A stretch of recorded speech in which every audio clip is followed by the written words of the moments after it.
Welcome back, everybody, to Fireborn Eternal. This is my Crisis Suits Part 3.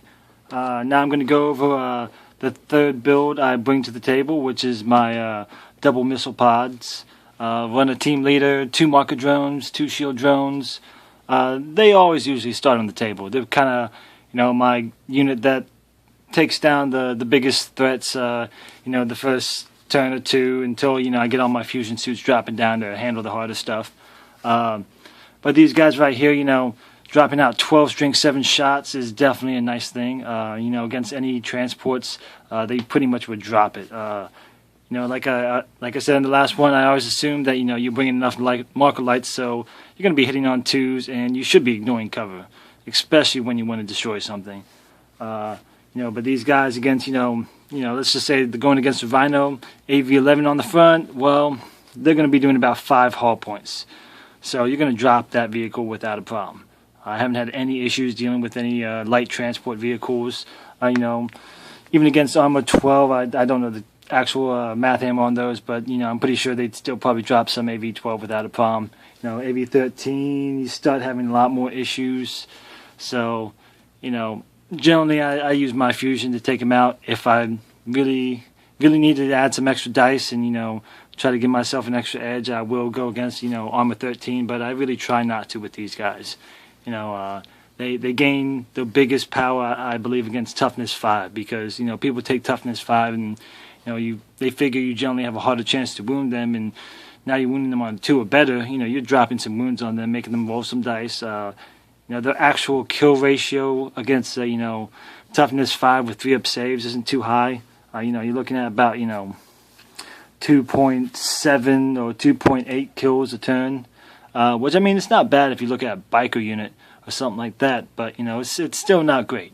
But these guys will do some damage. Great against light vehicles, not a problem taking them out. People field units of skimmers. You're gonna definitely do a lot of heavy damage to them. So these guys, like I said, I always run them on the tabletop. The double missile pod is just it's a nice range they got on it. 36 inches gives them a lot more flexibility than the plasma rifles. I know the plasma rifles have that AP of 2, but you really have to be in a more dangerous range for a counterattack. These guys can hang back a little bit more. Still dish out some nice strong firepower. Good range, good strength. And sometimes when you get that AP4 stuff, they will start wrecking them. They're exceedingly well against some of the Tyranid creatures they have nowadays. I threw some missiles at some of the guys and just watched it just go down, and kind of surprised at how effective they were. But yeah, this is a great unit right here. Pretty straightforward all in all. I run 2 units of these, just like all my suits in my army. My other unit is just there's a slight difference. They're kind of my wild card unit. Since I start these on the table, they're pretty much guaranteed to do whatever they need to do. My other unit kind of depends on what I need. I might deep strike them, I might not, but they do have a Warscaper drone with them. So, it kind of gives them the ability to outflank if they really want to, but I don't see myself ever using it. I mostly took the Warscaper to automatically pass dangerous terrain checks.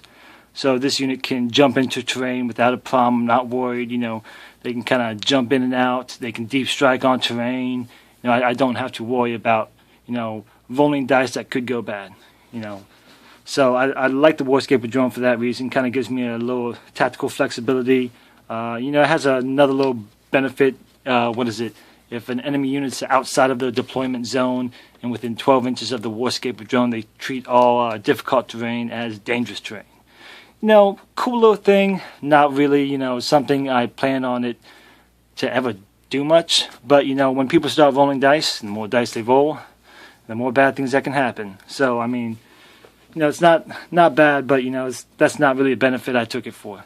The dangerous terrain checks is pretty much why I grabbed that.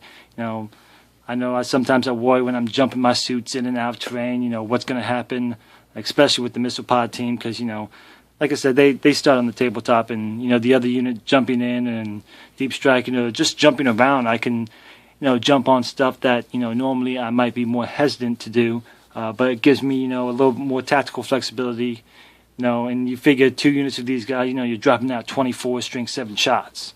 So I mean, this is nothing to flinch at. They get the armor saves of the Marines, but you're always winning on a 2-up, so you're gonna throw some dice at them. They're gonna have to roll some armor saves.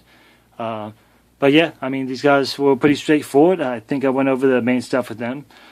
So if you like my vlog and like what I do, just subscribe, hit the like button, whatever you want. Leave some comments. Love to hear some feedback. All right, y'all. Have a good one.